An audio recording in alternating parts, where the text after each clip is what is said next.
gonna share present now.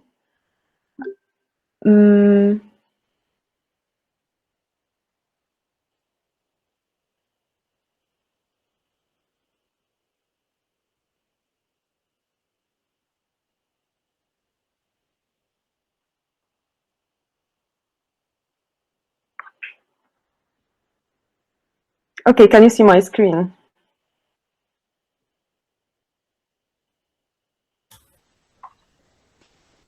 Yes, we can see it. All right, thank you. I'm sorry, I'm gonna go all. Okay, now you can see my presentation. Not done yet, though. All right. I'm very happy to be in Sheffield School of Architecture again. I'm sorry, because I prepared myself to do the introduction again. In an ideal scenario, I would have been now on the 9th floor, having my lunch books besides me and probably checking the clouds and the city from our kitchen windows. I'm not complaining though. I'm very thrilled to be here, even though virtually. Many thanks for Denise for sending the kind invitation and for thinking of me as someone that could speak to you today. And many thanks for Mimi from Sheffield University Architecture Society and for Will as well for setting up the platform. Many thanks for those who signed up for today's lecture. One of the reasons why I'm so excited actually to be here is that I'm going to be also reunited with many older friends and colleagues from Sheffield School of Architecture. I know I cannot see you in person, but the thought of sharing the space with you fills my heart with so much joy. All right, for those not familiar with me, I'd like to introduce myself and use this introduction as a way to also start my presentation. Today I am Aya. Today I'm an assistant professor in architecture and feminism at Petra University in Amman in Jordan.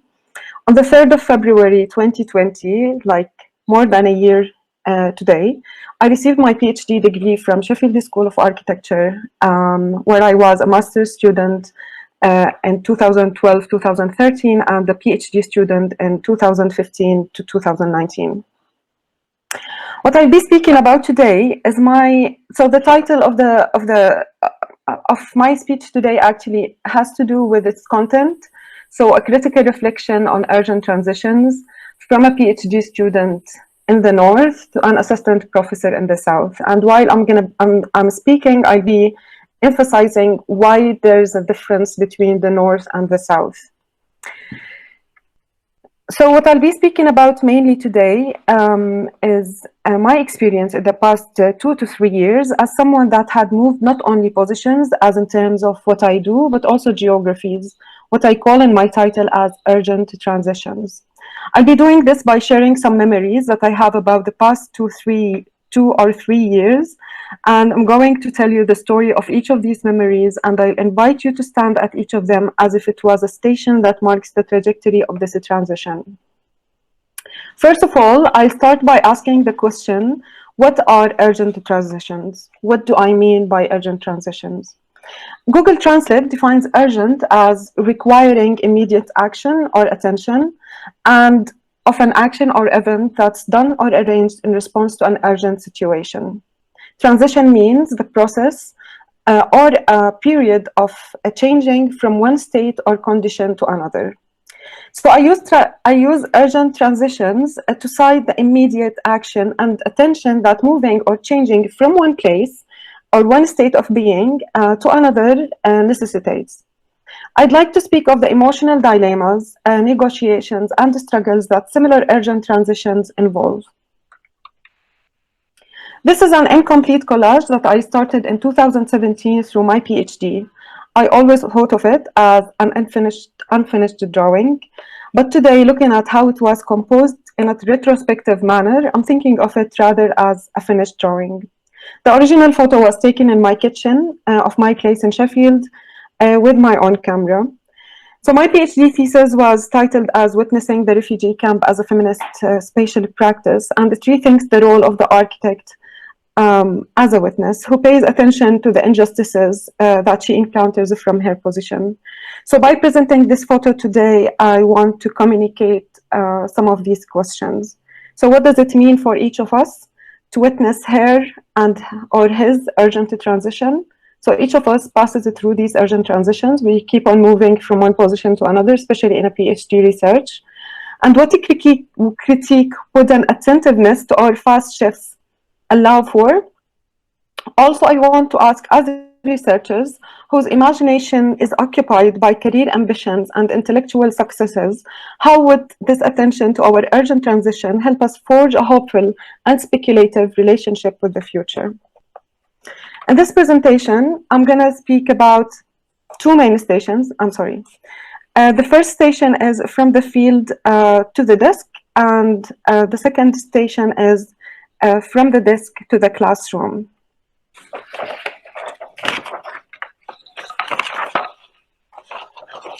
Also, for today's presentation, I have chosen three main research processes that I thought were always, two main research processes that I thought were always tested across the urgent transitions. Those are writing and working with others. And I'm going to be examining writing and working with others through thinking how to encounter writing, document my struggle in writing, negotiate my voice, and the same for working with others. How do I encounter collaborations or working with others? How I'm going to document my reflections on these collaborations, and how to negotiate my voice. Okay. So from the field to the desk, this is my first station or my first transition. All right, towards the end of my field work, I called my supervisor and told her that I may extend my field work because the NGO where I was working wanted to extend my contract and have me for a longer time. I was excited to share the news because it means that the NGO where I worked liked me and that I could establish a relationship with them that made them trust me. The urgency in my supervisor's voice, I must say, made my heart beat faster then. She was like, when are you gonna start writing up? So first of all, she understood this excitement, but then she was quite hesitant. That moment, I thought that leaving field work or reaching the conviction that I am done with my field work may be as difficult as actually starting it. You need to write your fieldwork up. I don't think that 9 months would be enough for you to finish your PhD, my supervisor advised. So she did not actually say, come back, but I realized that it may be better if I conclude my 6-month fieldwork that year and turn back to start writing up.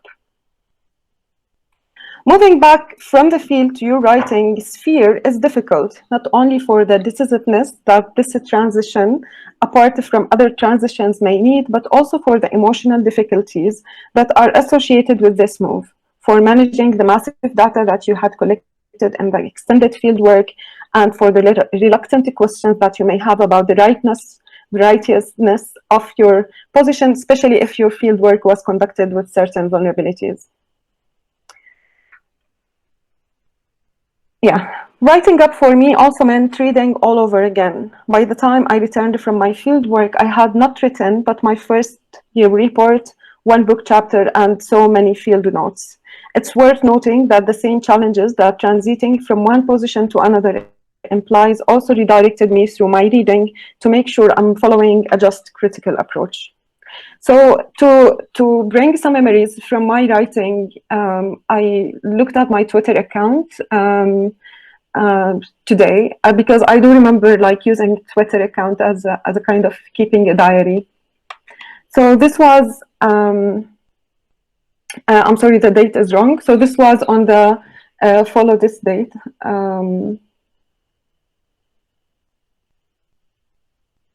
So this was following my first return. It was on the February of 2018, and I do remember writing this tweet while still in Jordan, preparing for my travel. So I was trying to embrace all the strength I got from that camp since 2014 to put this PhD together in 2018, almost done with sorting supporting documents for my writing, filling the gaps here and there from practice, making sense of field notes and diaries in one theoretical framework. I think I was slightly exaggerating, to be honest. I was very hesitant and I was very scared about the idea of starting my my writing process. But I think that was quite necessary as an announcement that I'm going to start writing. Like a couple of months into writing, I was saying jumping between chapters is healthy for those writing their PhDs. I've left my first chapter unfinished to detach myself from its heavy content. I'll turn back to it later in July, now in the third, writing to present other parts of my journey in Generosity Conference. All right, so here also I was using some conferences or calls for participation as ways also of developing certain arguments in my thesis. And here I was jumping between chapters in order to accommodate my writing practice into the conference that I was applying for. This was 1 month afterwards. One of the challenges that come along the writing process is the many ideas of what this PhD could possibly be, the many else narratives that might tell what you are doing. Put them aside, stick to one narrative, the one that would tell a coherent story. I'm laughing at myself because there's so much wisdom, but there was so much actually reluctance and hesitancy while that pads actually these tweets. But I think but I believe this is true wisdom. It's like each of us, PhD or research work or even design project could tell so many narratives, but there's only one narrative that you will be telling through this. So which one is that? And here I say it is the coherent story, whose components make sense together. This one was one of the most, like, one of the struggling parts in my thesis, and it's about negotiating my voice. This was in later stages of my research. I have abandoned writing in Arabic for a while now. What scares me the most is to lose my capacity to put what these lines means to me into words. In English, I can't say home. So I'm going to tell you the story behind this tweet. That was after a meeting. Through the process of writing my PhD, I think what happens is like our agencies as writers and as researchers grow. And I think the voice that grew inside of me was the Arabic voice. I started writing more in Arabic. And the more I wrote in Arabic, the more I wrote in Arabic. And I thought that I had so much to say in my own language. And what happened afterwards is that by dwelling on Arabic, I kind of marginalized my capacities in expressing myself in English language. And at some point that was apparent in my skill in writing. And in one meeting with my supervisor, she told me, like, quiet in a very apologetic way, that my English has declined. And after discussing why we think that the English has declined, after saying that my English was excellent, is that actually I was speaking and writing more in Arabic. And we decided after that moment that we're gonna shut down the sound in Arabic, or the voice in Arabic, sorry, and we're gonna start writing only in English. And I committed to this practice, but it was one of the most oppressive practices through my PhD work. It's still like the memory of itself, because I do remember speaking to myself in Arabic and trying to translate this even like conversation or monologue that happens and for the dedication to progress in my PhD. This tweet came as a response to this kind of negotiating voice. All right. All right, so I'm done with the parts of writing. I'm happy to receive questions, but what I wanted to say is more about how to start writing process, how to negotiate it, and how to keep form of documentation. So I think without my Twitter account or Facebook, which are social mediums, I would not have had other access to validate or document what I used to feel in those moments. On working with others, for the purpose of this, so before I go to the other slide, which is this one, I'm going to speak here. So working with others actually implies so many partners, and by different transitions, we change in positions. So our relationships with others change. We build a network. How we negotiate this network after some time. Also, we need more tactics and it as well, it changes too. So this diagram shows, and others like have so many categories. So for example, this diagram is talking about my partners or stakeholders where I did my research, and people that I had to deal with and I had to collaborate with as well to actually operate my my research dynamics. So those were the UNHCR, NGOs, and the Jordanian government. This is on the side. If you have further questions on this, you can ask me. But what I want to share with you now is more about, for the purpose of preparing for this presentation, I searched for an old version of my CV and thought that I would examine which of those activities and collaborations that I had done in the past and which continue to the present, and how this may generate a type of advice as well as a reflection that would help you tactically think and speculate on your relationships with your future. So I understand that each of you comes from a different position, and I thought that this exercise was also useful for me, so it allowed me to look in a retrospective manner at what kind of collaborations have I done before, and through my transitions, actually, these collaborations continued. And I'm going to start by sharing the gray ones. So I think the gray ones were the collaborations who were learning stopped by the end of that event. So that was, for example, a workshop that I co-organized in Sheffield University. I felt that through the process, I learned a lot, but also because I could not establish a kind of a relationship with the people that I had designed this workshop with, it was difficult to maintain learning through these collaborations. This is also a presentation that I did in one of the conferences. I was so exhausted, I was so tired, and I don't think that maybe also we lost contact. And the same for other gray presentations. For the green ones, those are the workshops that I have done for my work while in the PhD, and where, like, each of these workshops, for example, so this workshop builds on this one, sorry, it's in the other way. This workshop builds on this, and so on.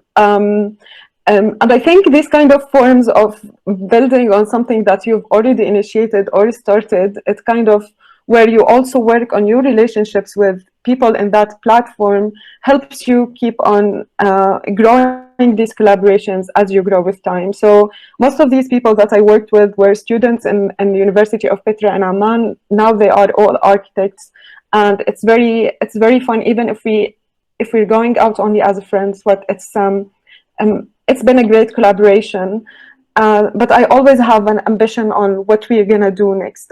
So do they have the same ambition? For the yellow presentations, I presented somewhere or I exhibited my work, but I was also later on, it was followed, for example, by an invitation to speak somewhere else. So it is a way to forge a relationship with how you do an activity, not only for the sake of activity itself, but also for thinking of it in the future, how to speculate a certain future around an activity that you have conducted in the present. For the red one, this was quite interesting because this developed into a research collaboration on which I'm working at the moment. So be vigilant and be attentive to all of these small decisions that we take on what we need to do, or simply follow your heart. All right. The slots, I have written something, but it's important to read it so I can move to the next point. So the slots ranked around to the type of relationship that you would have with others to particular projects. So those with whom you share a set of values are your future collaborators and who would help you get better visibility. All right. So for example, here we have the purple and the yellow. So here we had a great relationship and we clicked. It's kind of on a value level, and here it continues as in terms of collaboration. So it's I was invited to speak somewhere. We wrote a book chapter together, and we kind of in a very relaxed manner think of how to actually cultivate this kind of research within this kind of in a relational manner. So to get better visibility, but the question again is visibility necessarily good? In one recent symposium on spatial injustice that I had attended in the past week, one of the speakers said to us, be invisible. She suggested that this invisibility enables us as researchers to blend into the needs of the site and the life dynamics of the vulnerable. In another call, when I called my supervisor to share with her my anxiety about attending one particular conference, for which, it's in gray actually, for which I felt I was not prepared enough, my supervisor echoed what the speaker in the symposium has invited for. She advised me not to show up and not to be stressed about it if I'm not ready for it. So she also talked about the invisibility, or sometimes being invisible is something that's good. But what I want to say is also to make sure that even when we're invisible, it's something that we take decision on. So this is one of the notes from my field work. So I'm gonna read it for you. Although my research was affiliated with a globally renowned university, Jordanian researchers were overlooked, often undervalued, and invisible unless accompanied by white researchers. During the time I was serving in the camp, many research delegates could access the camp through the UNHCR and the NGO.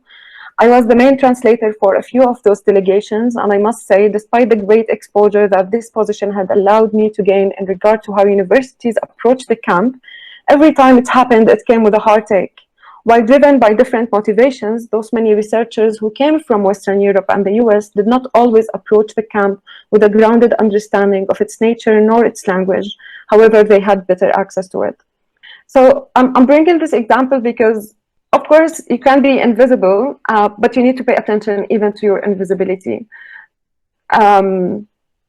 Because once you're attentive to it, it's going to help you even formulate your transition afterwards when you are more visible, how you're going to treat this in the future. So I was an invisible researcher.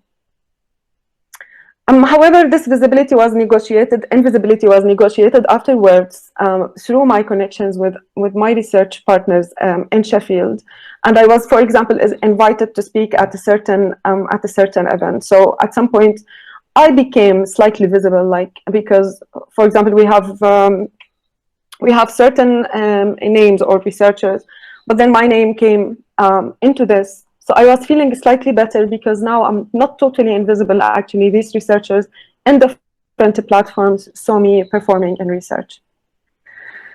All right.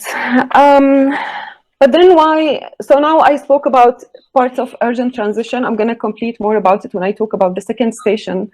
But before moving to the second station, which is a station that I take in the south, not in the north, I want to ask, from a PhD student in the north to an assistant professor in the south, why the north and the south? Of course, the scholarly work that's been done on the north-south divide is massive. However, the distinction that I make in this title is not rooted in theory as much as it's rooted in the anxiety that I felt due to my transition between the two locations and how it may possibly disconnect me from academic research.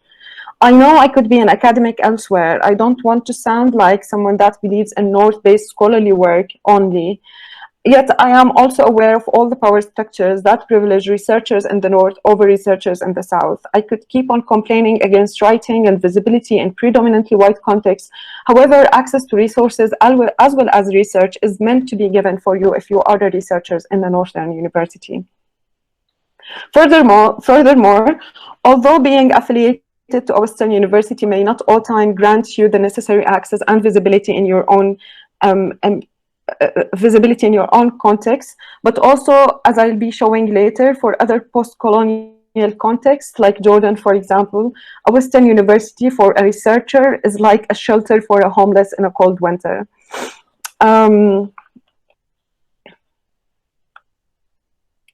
Yeah, so my second station takes place in the opposite way. So in the first station, I moved from my field work in Jordan to Sheffield, and now I'm moving in another station, which is from Sheffield to the classroom where I am an assistant professor in Jordan. On writing struggles. So this is a recent tweet that I do remember very well. It was a couple of months ago. Tomorrow marks my first anniversary since I submitted my PhD thesis. Despite desiring being a journal published scholar, I've had a published phobia since then and have not approached writing a journal article yet. Any advices on how to overcome this phobia on commencing the process? I think this also is related to the overwhelming responsibilities that once you change positions, actually they're assigned to you. So following this, briefly, I had responses from other colleagues who also who also faced similar problems. So it seemed like a problem that many scholars are facing. And I initiated a writing retreat where I started meeting with other scholars from different geographies, where we met for 2 hours. And we were writing till the moment we became all friends and we were not taking the space seriously, so we stopped meeting to write seriously. All right, I'm sorry for the date here again, it's a mistake. But I want you to look at the date here. So it is the 18th of January. So it seems I'm still like struggling with the idea of writing while in Jordan. And I think the question of writing, the whole question of writing changed, because while in Sheffield, I dwelled on this idea of how to write, when to write, moving between chapters. Maybe I should go here, maybe there. But then once I'm a scholar, it's more about how to commence the process of writing, because it seems really difficult with overwhelming responsibilities. I have long had a problem with the reluctance of publishing. Now I'm thinking more if I would ever have the time and the headspace that would allow me to write. Academic Twitter, how do you maintain your willingness to write when you're so bored, drained, and tired? So this is what I have. So I'm moving now to my CV today. And this is not to tell you how I improved in my work, as much as to speak about it in a critical way. Like the collaborations that I talked about before, or the kind of activities that I did as a PhD student, had helped me or gave me the capacity actually to apply for more. One of the main things that I started doing in order to negotiate these kind of collaborations or visibility as a researcher, because your position now changes from a student to an assistant professor. It's actually it's overwhelmingly it's an overwhelming transition. So I started looking for research bodies that already operate in my country, or and the forms of access that I may have to research. And I was lucky actually to attend this conference that was done by British Academy and the CBRL in Jordan, applying for multiple applications and getting them with other collaborators. I have also, one of my established connections was the one that I showed in the CV with the red, was with Sheffield University itself, like that's doing a research in my field of research, and that was successful, turned out as a successful collaboration. I am a co-I on that project too. I continue to learn, and I continue to find ways and tactics to invest in my best capacities and negotiate these transitions. Speaking about visibility, I've been recently shortlisted for the RIVA President Award for research, and I think this is quite quite good in terms of visibilizing what you do. If you have the courage and if you want to show the world your work, I think try to find ways to it. Conclusions, just to come quickly. So paying attention to the urgent transitions not only allows us to understand institutional hierarchies as they change in different geographies, but also our positions within these hierarchies, and so our tactics that will allow us to maintain our well-being. While colonization in Sheffield, so for myself, I follow a feminist decolonialist methodology that actually, in which I am committed to keeping an eye on these kind of hierarchies and institutions. And for me, what I notice is that the struggle, like there's a concept called feminist struggle. I'm sure many of you are familiar with it. The struggle is different because where I am located, my connections, my relationships are different. So, for example, while colonization in Sheffield meant the overwhelming performance of whiteness, in Jordan, paradoxically, it's performed in the absence of whiteness. And I found that misogyny, for example, very confrontational misogyny was at place. Also, it has spotted kind of, maybe this is something that I'll speak about later on. Yeah, but for example, when in Sheffield, the institution has developed itself in order to actually also speak about the institutional flaws. I think this is something that's still not well done in Jordan. Sometimes you speak about your own struggle and you try to find voices and eyes that would look at you in a way that they hear you. Because very often you speak, but sometimes it seems like it's a space where nobody can listen or appreciate your experience. It's not. I have so many good friends, so this is also one of the tactics. Yeah, I think I'm gonna conclude it here, and I'm gonna open it for questions. Thank you so much for being good listeners.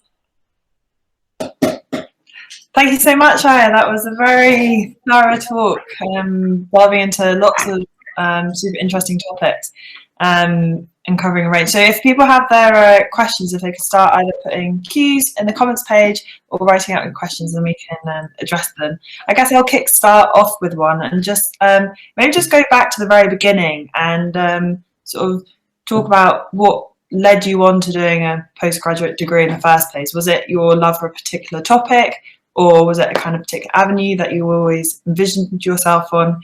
Just because I guess lots of these students here will often think that part 3 is the end of their tunnel when it comes to education. So yeah, what led you on to a postgraduate? I think, so we all come from architecture background, right?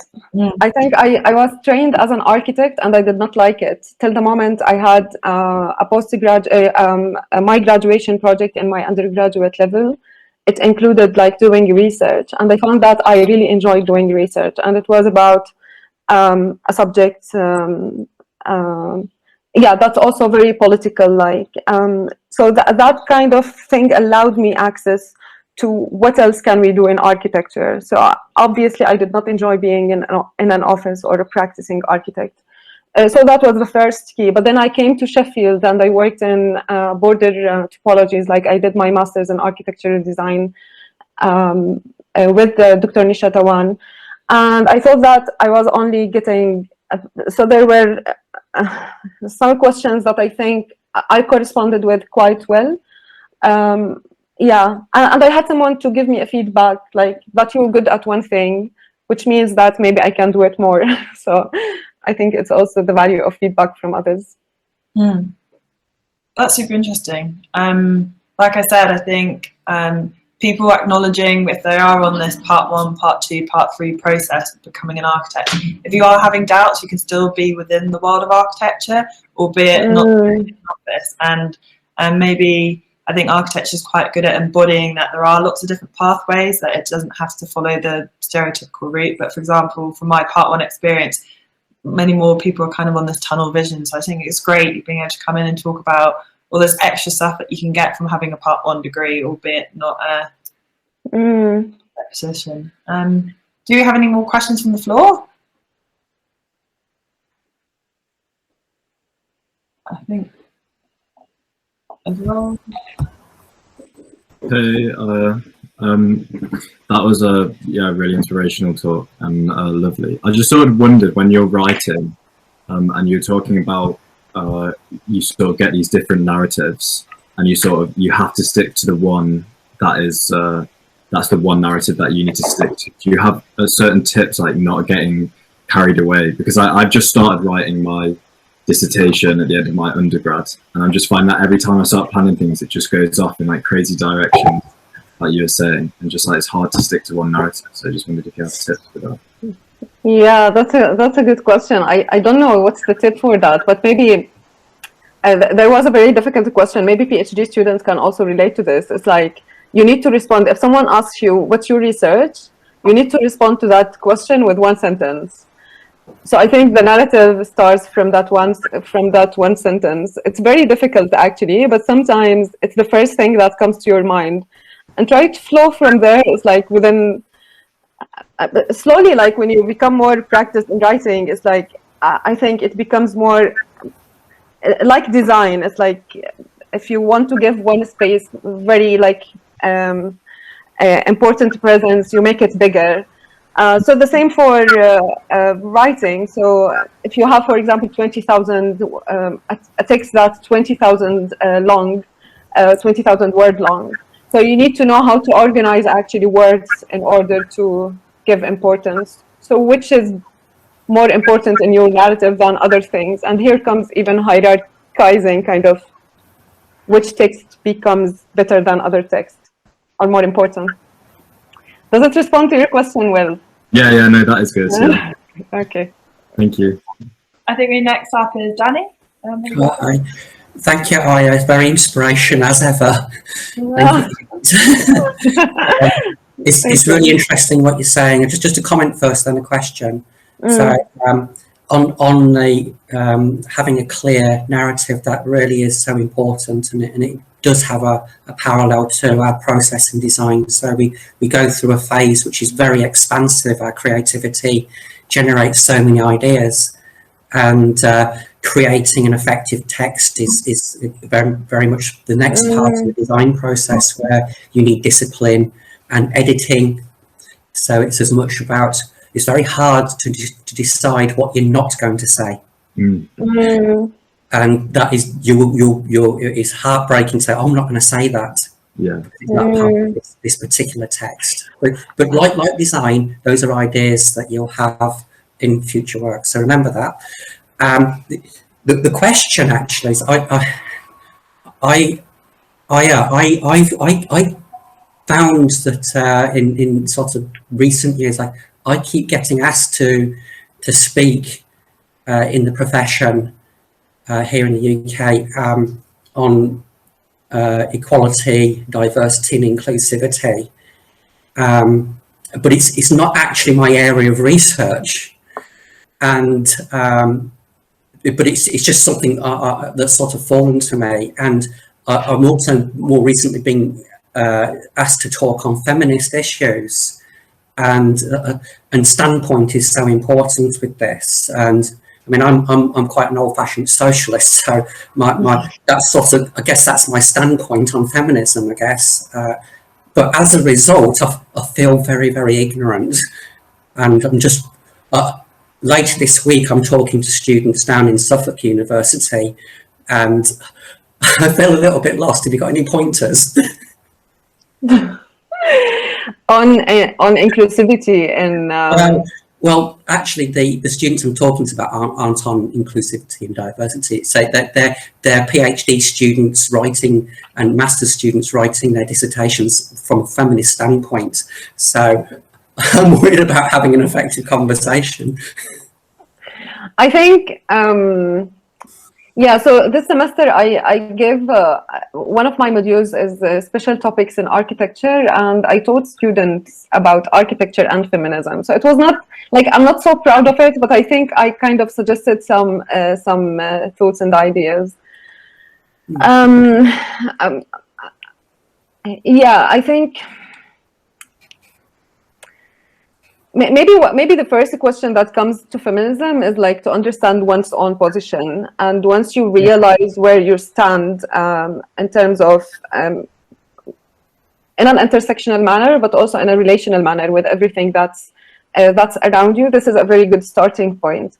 I think what follows that is very practical questions, but the lens in which we actually look at these questions becomes more feminist. So for example, when we ask about our collaborators, now we also check what kind of hierarchies and what kind of justices and injustices do these collaborations actually imply.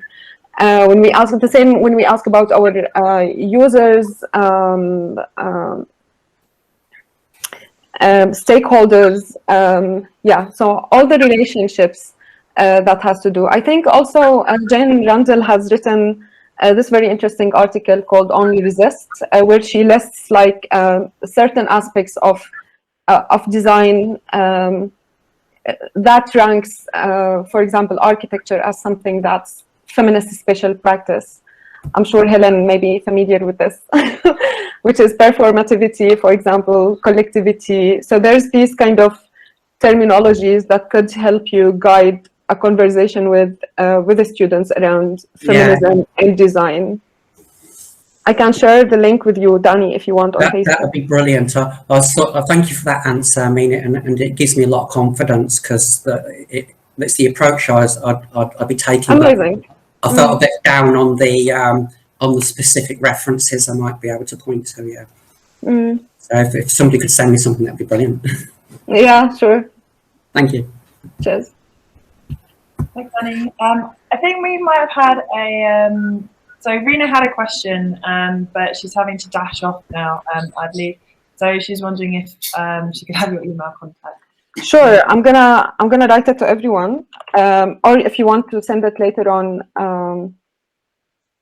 Either's fine. Maybe in the chat. That'd be great. Yeah. Thank you. I don't know if you managed to catch that, Rena, but hopefully she did. Do you have any more questions from the floor? She managed to get it. I've got questions. Thanks, Rena. Yeah, it was brilliant. It was brilliant. It was really great. I really enjoyed, I really appreciated your talking about this idea, a kind of vulnerability of moving between different positions. And going from a student to assistant professor, and then dealing with that criticism of your sort of teaching methodology, which is something I also experienced a long time ago, which almost stopped me from teaching. So I wondered, and Jane, going back to Jane, she's written about those moments where you wake up in the night and you've encountered something, and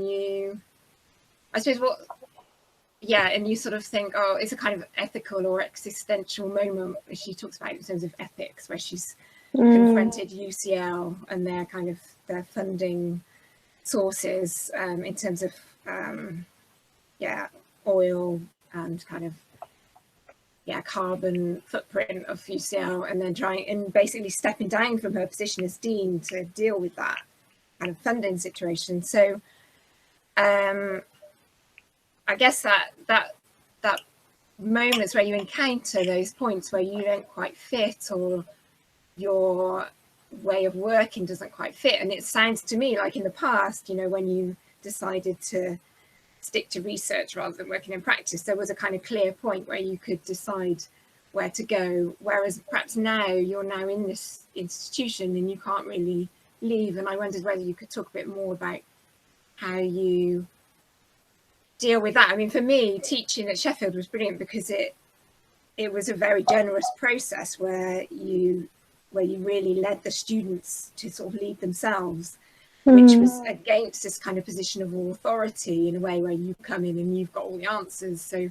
that for me dealt with that issue I was having in relation to my own sort of feelings of vulnerability in teaching. But I wondered how you carry on to negotiate in that position, which you seem to have done really well.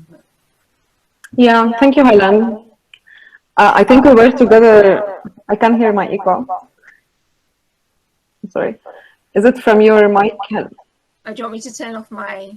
Please. All right, cool.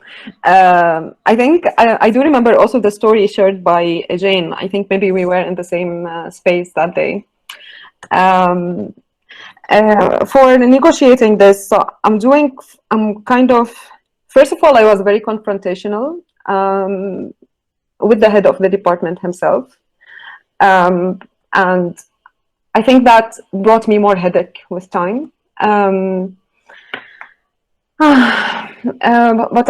what I started doing afterwards, I'm really, till this moment, I'm looking for value-based kind of relationships within my institution itself and across other institutions.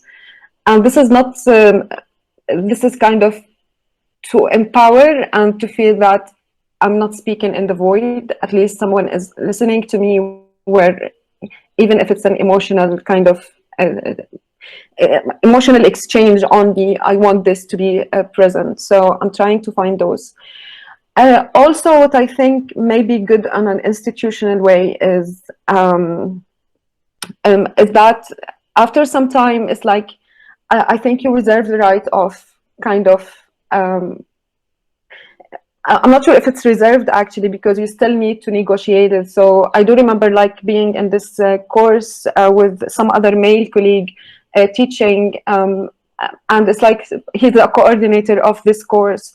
And at some point he asked, like he kept on asking me to bring my students with his students so he can speak to them. And at some point I was like, excuse me, what are you doing? It's like, you can't just put me aside and speak to my students. It's like, and then at some point I spoke to him and I was like, look, my students from now on will be addressed by me, and I'm the only one to address, to be addressed by my students. And I think this kind of, I felt really powerful to do this, and I achieved it. But at the same time, it kind of, I became more isolated with time. And I think this is more, this is what I say, talk about maintaining my well-being, because I started feeling that being abandoned or operating on my own. So yeah, what else? So I reserve kind of, I fought for this right of doing my own. I invest so much time in actually validating what I do. And this is something that may be not so cool. But regarding the option of actually leaving the institution, we have a very nice dean. She's a woman, and I think I get like, even by her shadowing me, I think this is kind of supportive. So I think that the dean is a woman is something that in the like for the good of this, for the good of my work. But about leaving the institution, what I did not mention here is that actually I was funded. So my studies, I'm sure if people here also from similar contexts, I was funded for my PhD by this university, and it commits me actually to come back and to teach for 6 years. So I don't think that I have an option of just like dropping. So I did not encounter the thought itself of let's leave the institution, because you have to pay lots of money. So I am in education and I'm not going anywhere, so they have to deal with it. Great question, Helen, and great conversation that's led on from that. I think if we start wrapping up, we've got a couple more questions. We've got Emma and one more comment on the chat. So Emma? Hi, so I just had a quick question. How do you kind of explore how to increase the impact of your work? So obviously it's a really highly politicized context that you're working in. You're kind of dealing with feminist approach with organizations that have these massive hierarchies like the UN, UNHCR. So yeah, how would you kind of look at what the impact could be? I think this is like one of the things I find really hard in academia, is kind of considering how you can maximize your impact. Yeah, I think that's a challenge for all of us. Yeah, actually, I was looking at so I have like I have maybe 2 or 3 book chapters, and I was looking at my Google Scholar the other day. It's like I'm becoming this kind of scholar, looking at how many people are citing me, and it was 0. It's like 0 citations. So it's like, and I think then I started questioning this school. Like the question of impact actually came to the back of my mind. It's like how to make sure you're doing an impactful work. You're not only in the research world. So I think this is a good question.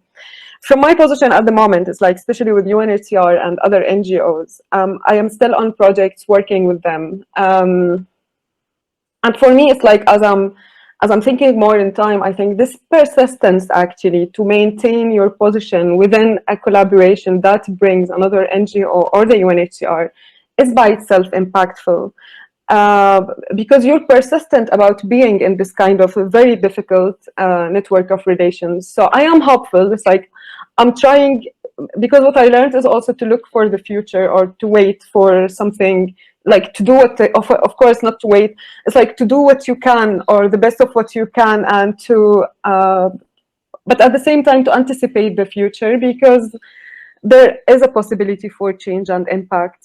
Yeah, and I hope more people would cite my work. I'm just joking. I mean, that makes sense. It's kind of being within the organisations and kind of working from within as well at the same time as doing your academia. Or maintaining those collaborations and contacts. Exactly, maintaining collaborations and contacts. And also this is what I'm learning through this research project. I'm working with Sheffield University on with UNHCR and other NGOs. And I'm actually learning from this kind of patience that some colleagues from Sheffield and University of London, Professor Helen Story, for example, has. And it's patience, like it's very like deep patience with the belief that there's going to be change, not only like in a professional manner, but also on a personal or in a human level. So I think this is something I'm learning to dwell on more, because as a feminist and like who's very concerned with politics, I'm like, this needs to be done this way, this needs to be, so it's like I'm learning how to become more political. That's the right word to use. Yeah, no, that makes sense. Okay, thank you. Cheers, Emma. Thank you for the question. Yeah, great question, Emma. So yeah, final question in the chat bar is from Tasneem, and she's asking, how important was reading outside of the discipline and finding your way in your academic journey? Or who asked this question? Tasneem. All right. Of course, I think maybe for me, because it is about refugee studies, it is about the refugee camp, so you can't just stick to architecture, what architecture has produced about this discipline. So it was necessary for me actually to understand the discourse, and that discourse is not dominated by architecture. And it challenges actually, on the other hand, it challenges architecture. But yeah, it is important because at some point also I think most of research, not only architectural research, but this is something like it's all becoming very transdisciplinary, multidisciplinary. So there's no one question that one discipline should respond to. It's like any question you have, it's like there's a multiplicity of disciplines actually can give you a response. So I don't think that I believe that this is what needs what a researcher needs to be reading. It's like know the traditions of your own discipline. If you're reluctant about really like getting out of moving off the line, that's fine. But at the same time, there are certain questions that are not answered by architecture, and other disciplines are necessary. Yeah, and I guess it's so one side of it's reading, but also just being involved in activities, extracurricular stuff, all of these lectures, which are complementary to lecture. So great question, Tasneem. True, Mimi. Mimi, I wanted to respond to this as well. Thank you for bringing this up. For example, my first encounter with refugee studies in Sheffield was when my supervisor advised me to join, for example, one research group in urban studies and geography. And there where you start meeting people from different disciplines, discussing things that actually it matters for you. So like joining these different research groups, because it at some point becomes about the title of the research rather than about certain disciplinary traditions. So you can explore more by reading and being in such spaces. So yeah, boiling down to on mute. Being more. No, it was bad. Yeah, just collaboration and boiling down to the more types of people that you can meet up with, the more ideas you're going to come across and get outside the arts hour more. In essence, perhaps not that we can get in the arts hour right now, but so I think maybe if we start rounding it up, there's some lovely quotes that were being posted on the chat page, and I think it sums it up brilliantly.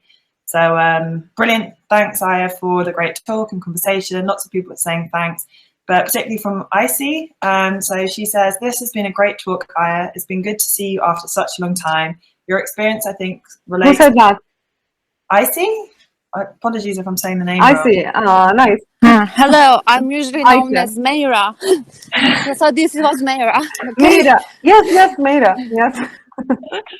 So she's saying your experience, she thinks, relates to many PhD researchers, including herself, who's going back to home country in similar situations. And she wants to thank the SUAS team for the organisation, and she's glad to see PGRs being more integrated into the SUAS activity. So I think we just need to give a bit of a round of applause for Denise. She's been the backbone to setting out this new series and working really hard. We've also got 3 more lecture or guest speakers coming up across the next 3 Mondays, so on the 22nd, the 9th and 15th. So we'll continue posting and emailing all the information about that. But thank you so much, Aya, for coming, Denise for organising it all. And like you said, I think this is hope the first step of many to get the PGRs more involved in SUAS, and like we say, get this collaboration between this amazing amount of research that's going on in this element of school, which most of the first, second, third, fourth, fifth years, etc. Don't get involved in as much. So thank you all for coming. Thank you. Thank you, Danny, for adding so many interesting conversations and comments. And like Aya's already posted her email address on the chat page, so I don't know. Seem quite willing if people are happy to email you. Thank you, Mimi, and thank you, Denise, very much. And thanks for all attendees and for those that ask questions. Yeah, I'm very happy to be in this space again. It's always a pleasure to be in Sheffield with Sheffield people. That's what we like to hear. Thank you. All right, cool. Thanks so much. Bye-bye. Thank you. Bye, Helen. Bye, Danny. Bye, Denise. Bye. Bye, Mimi. Bye.